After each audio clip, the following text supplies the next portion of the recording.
O, tama. Sige, bus mo na lahat. So, halimbawa mga kapatid, ito nagre-represent. Tayo to. Yung parang sun. Ito nagre-represent ng trials natin, ng circumstances sa buhay, yung mga temptation natin sa buhay. If you will give in, isa ka sa mga mahuhulog. At hindi lang yan simple as that. O, Brother Harry, tama na yan yung isa naman. Yung plastic, yung pangsalo mo. Sige, dito pa. So, nung nakikita nyo palaki ng palaki ang butas. Bakit? If we overcome the temptation first, don't expect na mag-surrender na si Satan. Tama na yan, pumasa na siya. No. Dadagdagan niya pa.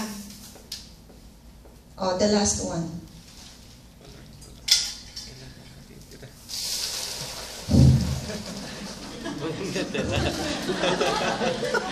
So kung makikita nyo po, almost walang natira. Pakita mo natira. No. We are just like, okay, thank you, Brad. Precious stones to Jesus.